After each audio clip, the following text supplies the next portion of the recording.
So welcome back to amazing Thailand. We've had an amazing afternoon of track action already here at the Chang International Circuit in Buriram.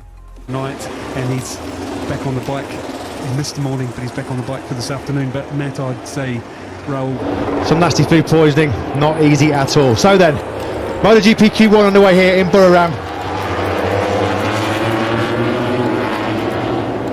Rural city, meaning the city of happiness.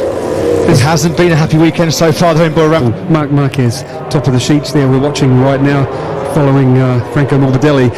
The story I see there is, I think things, and I want to see what he can pull out for a one-off lap, but I really think he's riding that bike to its limit already. It's kind of just physically in a better shape, of course, now with no pain. That was the big factor last weekend in Japan, that great ride to fourth place, managing that soft rear to his best, certainly for the start of 2023, maybe even the final four Grand Prix of this year, a sight we're all delighted to see. He also said he can ride the bike and ride like he used to ride.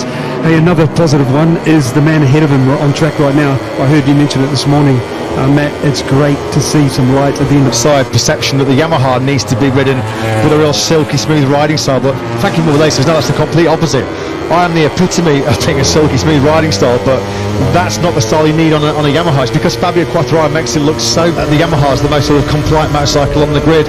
Yesterday Morbidelli said, I'm getting more aggressive on the bike, I'm getting that more angry. Frankie Morbidelli was fighting for the World Championship with Juan Me. You don't become a bad rider overnight. He's just got to find that sweet feeling back on that wide start. And the championship over the last years was the last Yamaha that everyone could ride, you know. So on this man, Aleix Espargaro, third in the World Championship, can't really afford to slip any further than that 25-point margin. He is behind 39.67, puts him up into second place. Well, that'll be good enough right now. Very early part of Q1 though to get himself. So what's been impressive about Aleix this year is that as we watch Mark, what's going to happen here? Looks like not stop. No? Well, Liz, the problems just mount and mount and mount, don't they, for the Aprilia man? At the moment, his teammate, their grip, he's amazing. He'll win, you know, and when he doesn't, he's completely in trouble. And looks like way from Marc Marquez, who's sitting pretty at the top of the timesheets. Here's Frankie Morbidelli then, down in last place in this session as it stands at the moment. So much to riding like he is. It's really good. He's really gone impressive. second. He's gone second. This is an unbelievable performance. Crutchlow now goes up into second place. Well, if you can make sure that Aleix Espargaro... So are you? Okay. Yeah, hands up. I'm a fully paid member of that fan club now. Yeah, we don't care, do we? No. If they're comfort. Image is not important at our age, mate. It's comfort. Exactly. That Maverick struggling with, you know, I was saying the rear's coming around, it's struggling to hit the mark on the entry. Great to see that man there back in action in Motogp, taking his place. Danilo Petrucci, recently confirmed runner. Danilo Petrucci back in Motogp in this session, which is 1.6 seconds off the best pace. And Crutchlow then heads back out on the second of his soft tyres. Can he keep himself? I was wondering if Mark was going to look for a toe, you know. Let's see.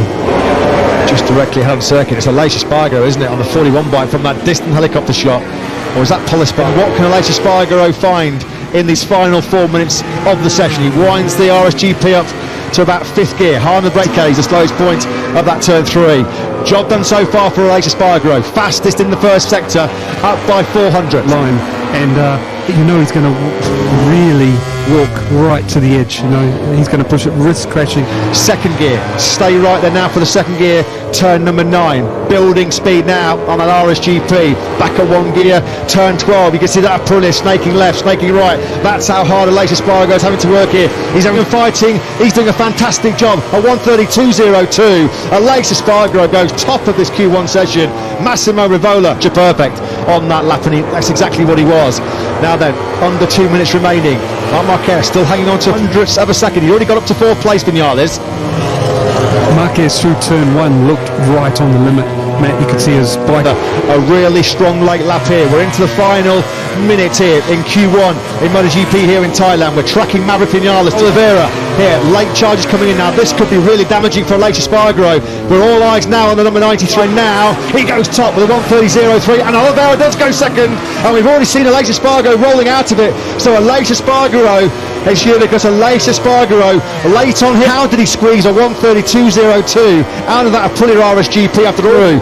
Frankie Morbidelli still trying to put together a late charge here. He's quick through the first sector. Morbidelli to bounce back from the disaster in Motogp, where he didn't score a point, 16th place after the big pre-race blunder. He didn't even participate in the 45-minute FP3 this morning. He was feeling shit. Just lost Get in, you know, like nobody following him, nobody holding him up. Yeah, because he didn't do more laps, Matt. He just went out and back in. Nightmare for Jack Miller, and he'll hope he doesn't tumble down the time as he's any further. Problem this time around for him. He's been brilliant in that second sector this time around, hasn't he? Jorge Martin Quartararo then comes over those two splits. Quick check on Marc Marquez. Nothing going for him at the moment, down in 7th place. He's going unless he mucks up this final corner. He's hard on the brakes, pushing that Michelin front tyre to the extreme, isn't he? And it's a new all-time lap record. Prima Pramac Racing love that. Van on course here for a front row start. Just 400s down he comes through the third sector. On the number 7, he goes pole! What a final sector for Marco Bezzecchi. Unbelievable. Late drama here then. He was on course for the front row there, wasn't he? Clearly. Marquez had to settle for 8th place. He'll be disappointed. He'll be frustrated because it looked like Quartararo finds a 1:29.909. He splits the Ducatis. Unbelievable that by Fabio Quartararo. The front Secchi, the 23-year-old Italian, the Valentino Rossi protege, took Rossi's. The Valentino Rossi protege took Rossi's. Reminder: the best two riders have just qualified for the second qualifying session, which will start in a few minutes.